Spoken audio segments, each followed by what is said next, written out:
Olá, boa noite. Eu sou Mariana Jungmann e você confere conosco as notícias que circularam hoje nos corredores do poder. Aqui em Brasília, o Conselho Militar de Defesa se reuniu hoje e o presidente da Câmara dos Deputados, Rodrigo Maia, disse que não há possibilidade da Câmara aprovar a criação de um imposto para tratar de segurança pública.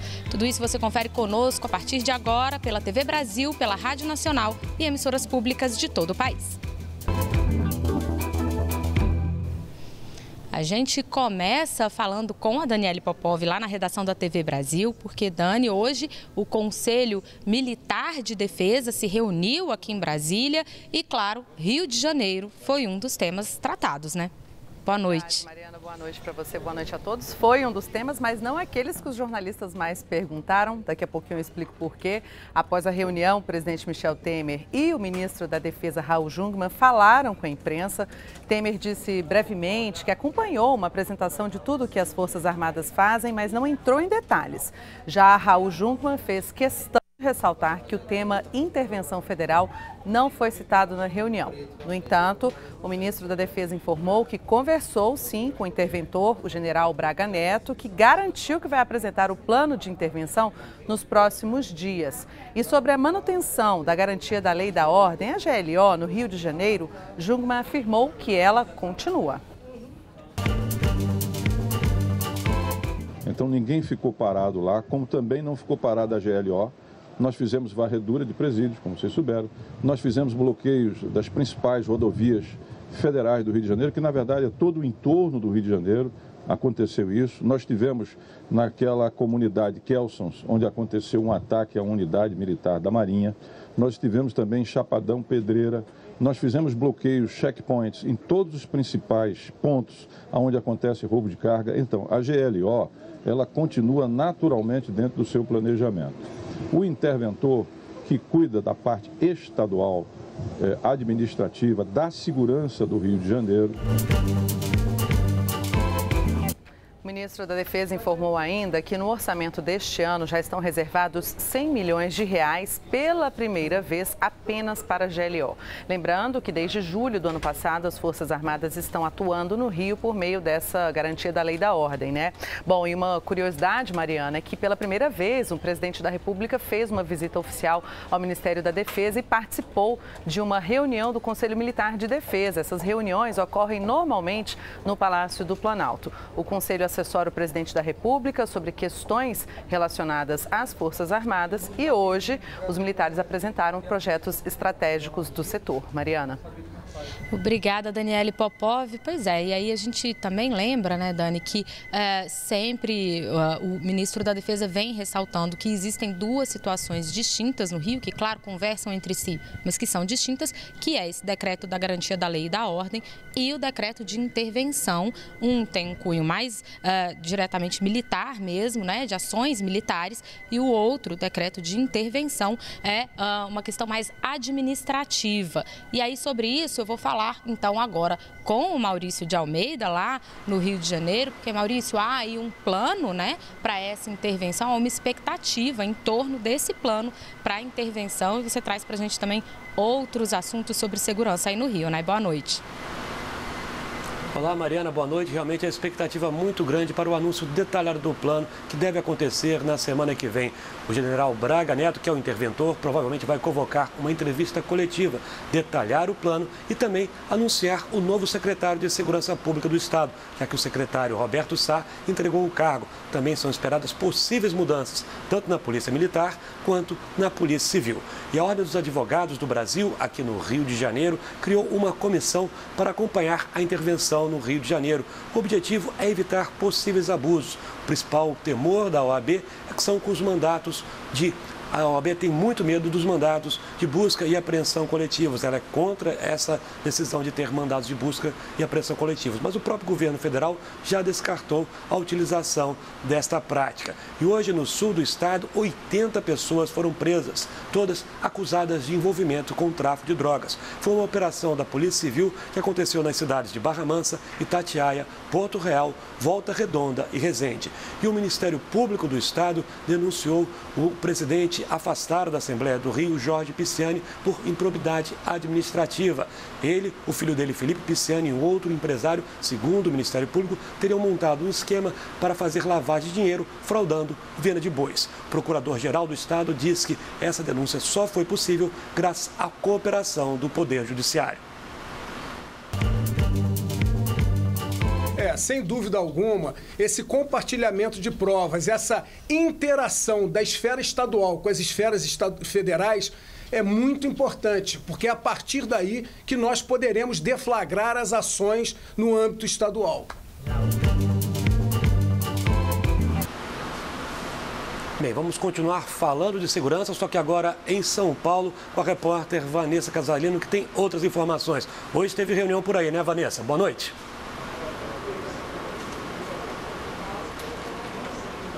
Boa noite, Maurício. Verdade, o ministro da Justiça, Torquato Jardim, esteve hoje aqui na capital, reunido com os secretários de Segurança Pública de São Paulo, Espírito Santo e Minas Gerais. No encontro foram definidas estratégias para evitar que os criminosos fujam para outros estados com a intervenção federal aí no Rio. A principal decisão foi a de aumentar o controle nas rodovias.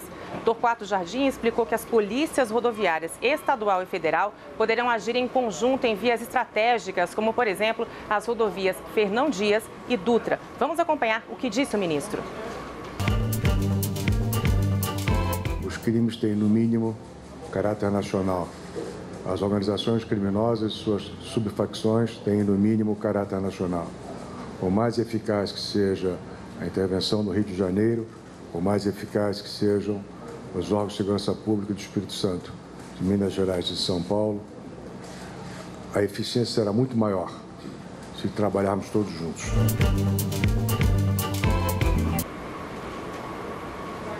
As fronteiras com a Argentina, Paraguai, Bolívia, Colômbia e Peru também terão reforço para evitar a entrada de drogas e munição. Eu volto a Brasília agora com a Mariana.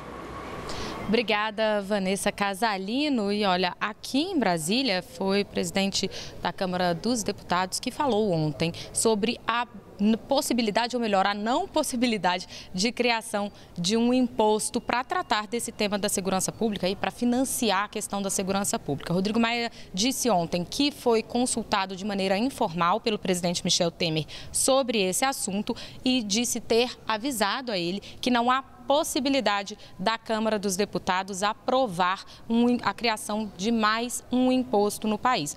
Hoje ele voltou a falar desse tema mais cedo, hoje pela manhã ele falou com os jornalistas, disse que foi uma frase simbólica que ele deu ontem, mas que ele reitera, porque na opinião dele, Rodrigo Maia, o governo deveria estar tratando, né, as autoridades têm que tratar da redução dos gastos e não da criação de mais impostos. Vamos acompanhar o que ele disse.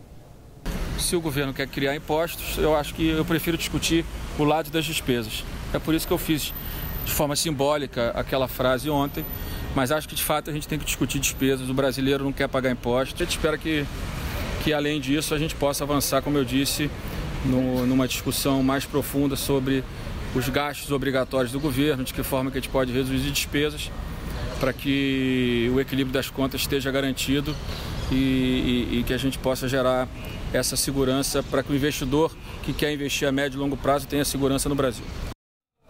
Pois é.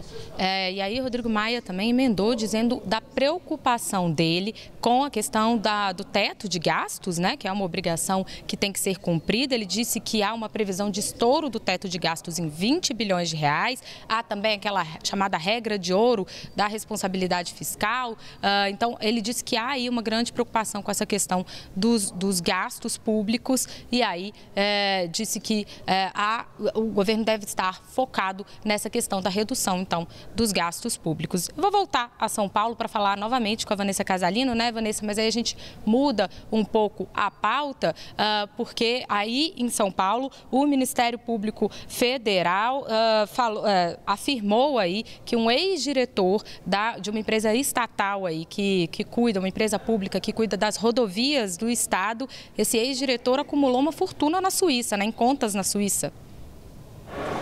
Verdade, Mariana. A Justiça Federal recebeu informações de autoridades suíças de que o ex-diretor da Dessa no governo do PSDB tinha mais de 100 milhões de reais em contas na Suíça em 2016. Paulo Vieira de Souza é investigado em inquérito no Supremo Tribunal Federal também. Em fevereiro do ano passado, esse dinheiro teria sido transferido para contas em um outro banco sediado nas Bahamas. A juíza federal Maria Isabel do Prado decidiu então pelo bloqueio do montante em favor de Paulo Vieira de Souza, né, o montante que estava em favor dele, para recuperar esses valores que teriam sido obtidos de forma ilegal. Ela determinou ainda que sejam repassados documentos relativos a todas as transações feitas nas contas. A investigação foi autorizada pelo STF depois que delatores da Odebrecht relataram irregularidades na licitação das obras do Rodoanel aqui em São Paulo. A Dessa, Desenvolvimento Rodoviário S.A., é controlada pelo governo do estado. Em nota, a companhia afirma que a empresa e o governo são os principais interessados no andamento das investigações e no ressarcimento de eventuais danos. Mari.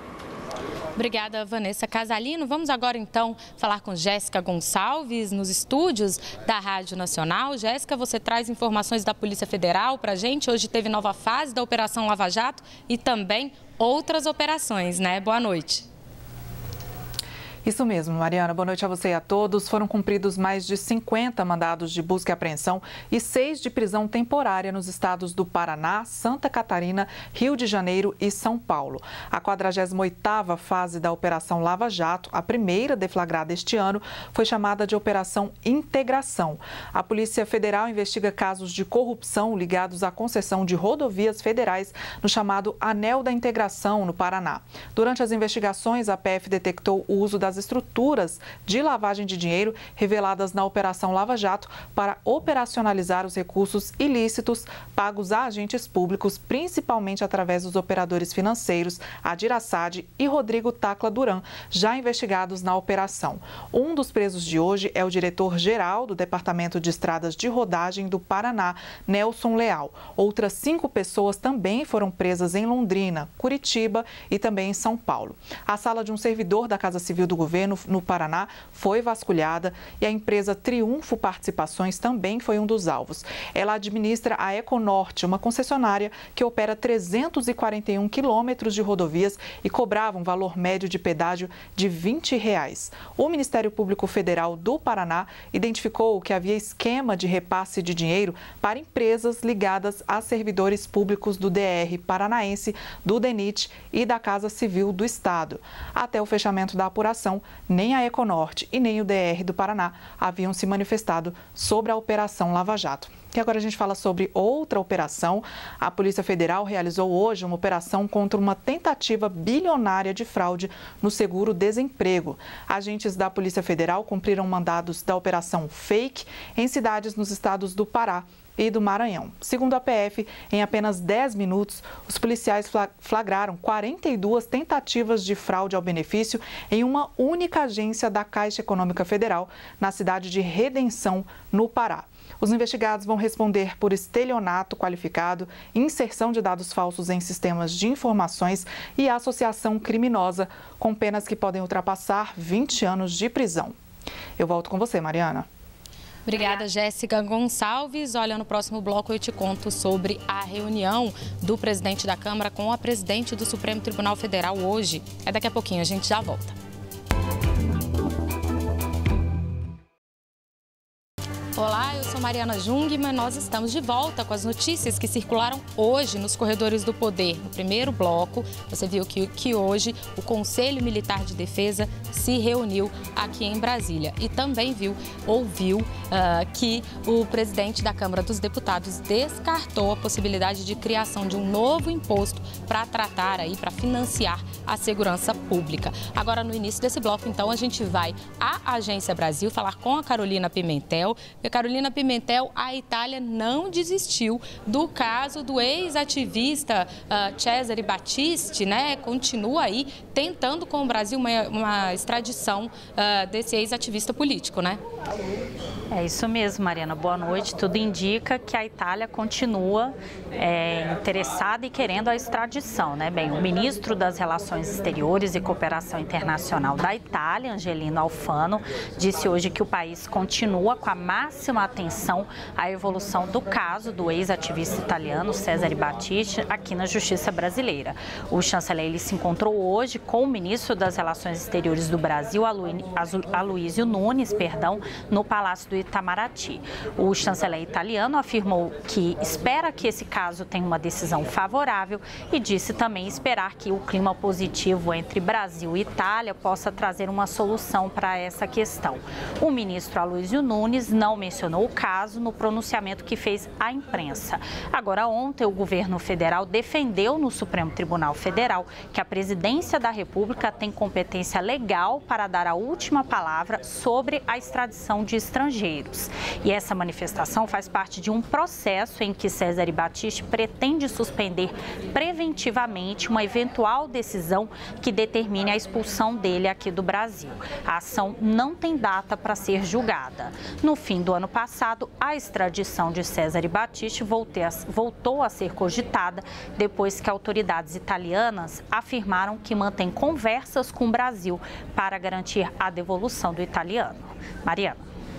Obrigada, Carolina Pimentel. Olha, hoje de manhã, o presidente da Câmara dos Deputados, Rodrigo Maia, se encontrou com a presidente do Supremo Tribunal Federal, a ministra Carmen Lúcia.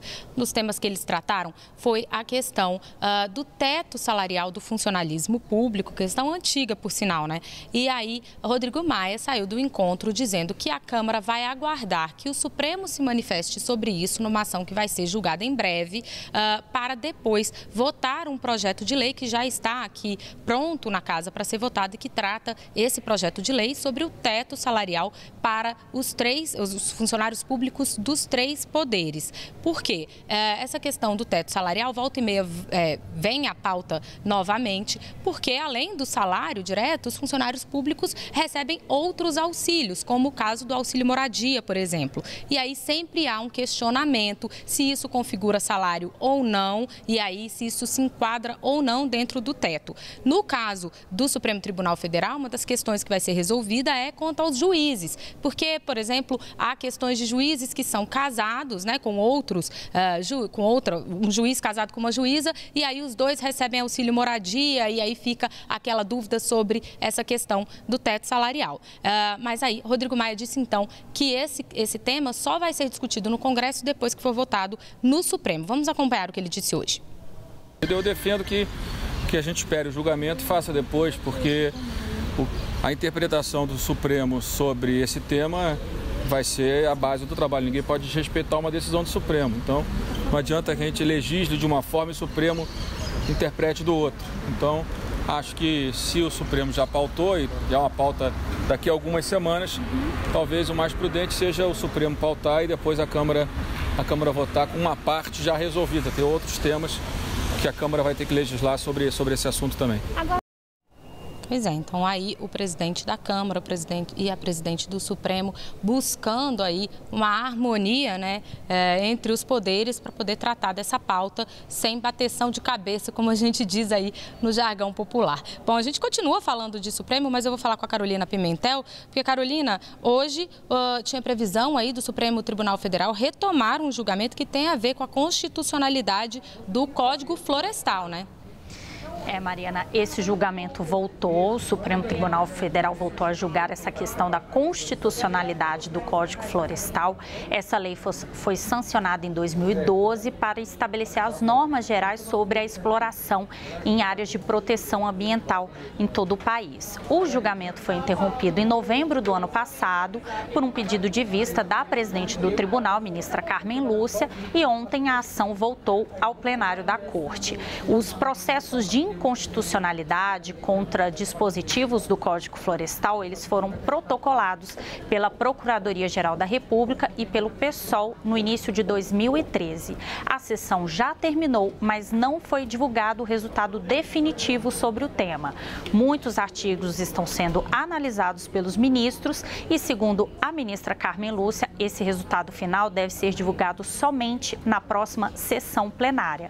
Hoje também estava previsto, Mariana, análise de pautas relacionadas à mudança de nome e sexo no registro civil de transexuais, mesmo sem a cirurgia de mudança de sexo. Mas com esse debate do Código Florestal, tudo indica que esses temas não vão ser analisados hoje pelo STF. Mariana. Pois é, Carolina, e aí ainda num tema correlato a esse, né, a gente lembra que pode ser cumprida a qualquer momento uma decisão do ministro Luiz Roberto Barroso, que determinou em São Paulo a transferência de 2 travestis que estavam cumprindo pena numa penitenciária masculina, determinou a transferência delas para uma penitenciária feminina, porque elas estavam numa cela com mais de 30 homens e aí estavam sofrendo todo tipo de assédio, né, psicológico e físico. E aí o ministro considerou várias determinações de direitos humanos que o Brasil segue, inclusive, para determinar a transferência dessas 2 travestis para um presídio feminino no interior do estado de São Paulo. Bom, a gente então segue no nosso noticiário. Eu vou voltar a falar com a Jéssica Gonçalves lá nos estúdios da Rádio Nacional, porque, Jéssica, você tem informações para a gente sobre o PIS, né? Sobre o pagamento de PIS. Sim, Mari. Hoje, os trabalhadores que nasceram nos meses de março e abril já começaram a fazer o saque do PIS, ano base 2016. Os valores variam de R$ 80 a R$ 945, conforme o tempo de trabalho nesse ano de 2016. Quem tem conta individual na Caixa com saldo acima de R$ 1 e também movimentação nessa conta, recebeu o crédito automático na última terça-feira. Os recursos de todos os beneficiários ficam disponíveis até o dia 29 de junho. Os últimos a sacarem o benefício serão os nascidos em maio e em junho. Para eles, o saque começa a partir do dia 15 de março. Ao todo, serão liberados 15 bilhões de reais para 22 milhões de beneficiários. O valor do benefício pode ser consultado no aplicativo Caixa e Trabalhador, no site do banco ou pelo telefone 0800 726 0207. É com você, Mariana. Notícia boa, então, aí, né, Jéssica, para os trabalhadores que nasceram em março e abril, vão poder sacar esse dinheirinho extra aí. Bom, a gente então segue falando de economia, né? Afinal de contas, esse assunto tem a ver com economia. Mas a gente segue falando de economia porque foi aprovado no Senado um projeto que simplifica a questão da certidão negativa. Vai vir para a Câmara dos Deputados. Daniele Popov conta mais para a gente sobre esse assunto. Oi, Mariana. Pois é, o projeto que simplifica a obtenção de certidão negativa a empresários, ele é voltado, né, a empresários que desejam comprovar que não têm dívidas com o sistema tributário brasileiro. Foi aprovado pelo Senado, mas precisa ser aprovado pela Câmara para se tornar lei. A proposta faz parte de um pacote de medidas microeconômicas que tem sido patrocinado pelos senadores, com o objetivo aí de desburocratizar atividades empresariais e ampliar a produtividade da economia. O texto define que a certidão negativa poderá ser obtida levando em conta fatos existentes na data em que foi solicitada, evitando então aquela burocracia, né, na hora de emitir a documentação na Receita Federal. Outra inovação da proposta é tornar o documento válido por 6 meses, prazo que já era considerado pela Receita Federal, mas que não estava efetivamente na legislação em vigor. Mariana. Obrigada, Daniele Popov. A gente volta a se falar, talvez ainda hoje, se a gente tiver tempo. Bom, mas antes, vamos para mais alguns destaques lá na Agência Brasil. Carolina Pimentel, fala para a gente aí algumas das manchetes que vocês têm aí na página da Agência Brasil hoje. Vamos lá, Mariana. 20 anos após desmoronamento, vítimas do Palace 2 ainda não foram indenizadas. Fundação Getúlio Vargas aponta melhora em clima econômico da América Latina. E o governo estuda ampliar a vacinação de febre amarela para todo o país. Eu vou chamar então agora, Mariana, a Daniele Popov, que vai trazer para a gente mais uma notícia aqui no jornal sobre cultura, não é isso, Dani? Isso mesmo, sobre cultura, Carol. Bom, os 11 editais do programa Audiovisual Gera Futuro têm inscrição aberta a partir de segunda-feira, no dia 26. Segundo o Ministério da Cultura, em termos de volume de recursos e de projetos, esses editais são um marco na inclusão social de segmentos da população que normalmente não estão contemplados. São editais voltados para a produção de conteúdo independente, longas de animação, curtas e séries para público infanto-juvenil, 2 linhas de documentário, uma sobre questões afro-brasileiras e indígenas e outra sobre infância e juventude.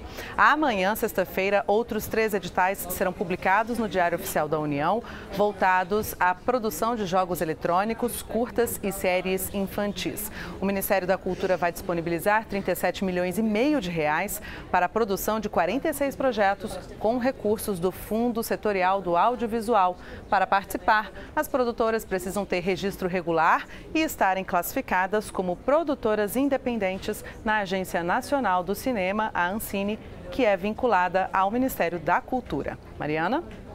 Obrigada, Daniele Popov. E olha, eu recebi aqui agora há pouco uma notícia que também saiu aí na Agência Brasil, você vai poder conferir lá em mais detalhes, mas é uma notícia que chama a atenção para a situação que está passando o estado de Roraima com a questão dos imigrantes venezuelanos. Só para você ter uma ideia, o número de atendimentos do SUS a venezuelanos lá em Roraima cresceu, se multiplicou 2.349 vezes. Então, veja bem, segundo o secretário de Saúde de Roraima, Marcelo Batista, o volume de atendimentos a venezuelanos nas unidades hospitalares do estado foi simplesmente 2.349 vezes maior do que em 2014, há cerca de 4 anos atrás. Ele informou que o ano inicial de referência, a rede atendeu 766 pacientes venezuelanos e em 2017,